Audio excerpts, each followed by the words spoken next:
नमस्कार दोस्तों, स्वागत है आप सभी का मेरे चैनल ऑलवेज न्यू में।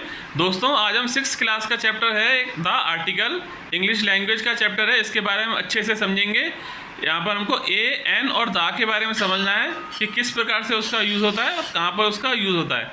आइए मेरे साथ। दोस्तों आज हम समझेंगे आर्टिकल्स की किस तरीके से उसे यूज़ करा जाता है। आर्टिकल्स में क्या होता है वो हम इस वीडियो में आपको बताएंगे।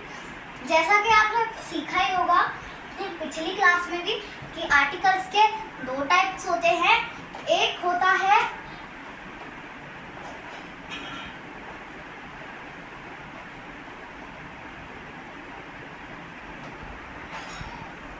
और एक होता है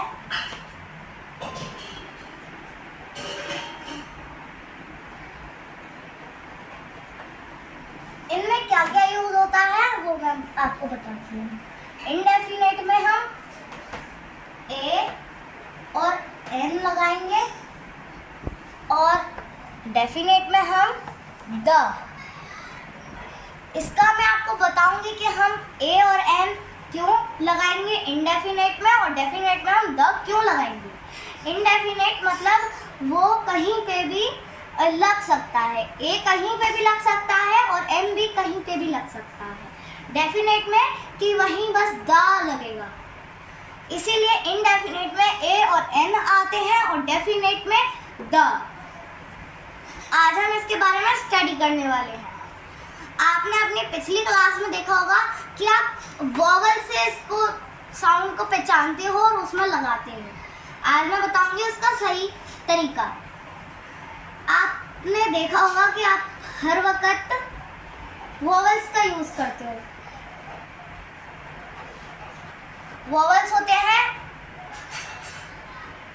ए, ई, आई, ओ, यू। तो हमारे वॉवल्स में ये हमारा काम वॉवल्स से नहीं होता है, वो आप छोटी क्लास में बस पढ़ सकते हो, लेकिन हमारा काम ये वॉवल्स से नहीं होता है। हमारा काम होता है हिंदी का स्वर, हिंदी के स्वरों से।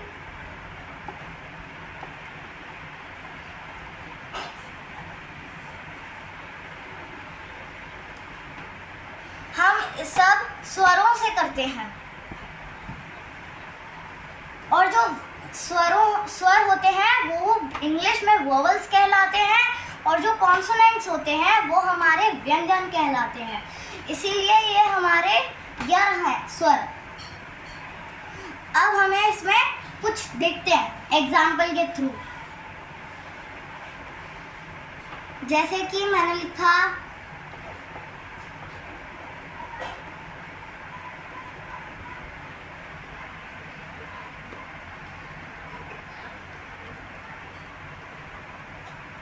अब मैंने ये अ ही क्यों लगाया, मैं आपको बताती हूँ इसका रीज़न।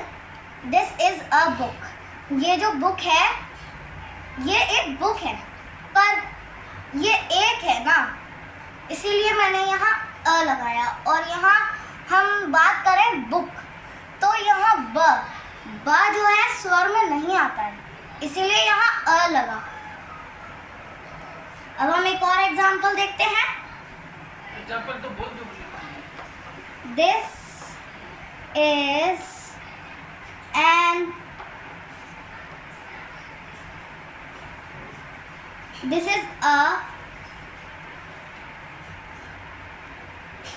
university। अब हमने इसमें अ क्यों लगाया जबकि वॉवल्स तो यू है और यू इधर भी आ रहा है। मैं अब इसका रीज़न बताती हूँ। यहाँ पे पढ़ो आप इसको हिंदी से, यूनिवर्सिटी। तो पहले शब्द में हमारा आ रहा है यू, तो यू देखा जाए तो व्यंजनों में आता है, य व्यंजनों में आता है, वो हमारा वोवल्स में कहलाया, इसलिए हमने यहाँ अ लगाया। तो दोस्तों इसी के साथ हम और एग्जाम्पल्स देख लेते हैं।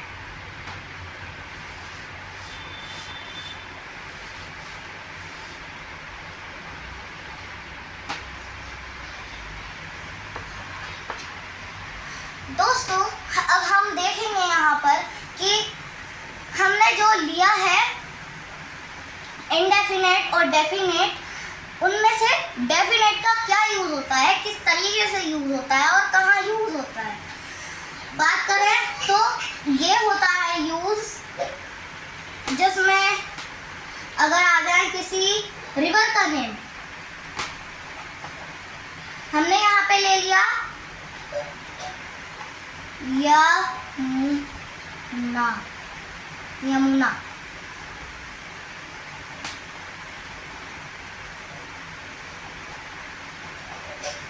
यमुना, तो यमुना तो हम नहीं बोल सकते, हमें द यमुना लगाना है,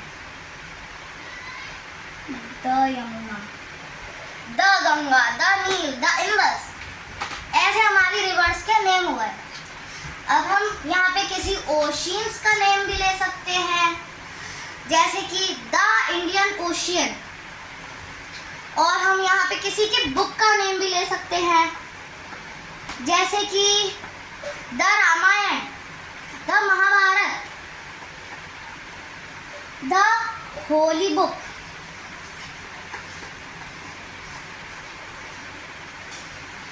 तो इसी तरीके से हम लगा सकते हैं। अब हम देखेंगे ओमिशंस। ओमिशंस क्या होते हैं दोस्तों?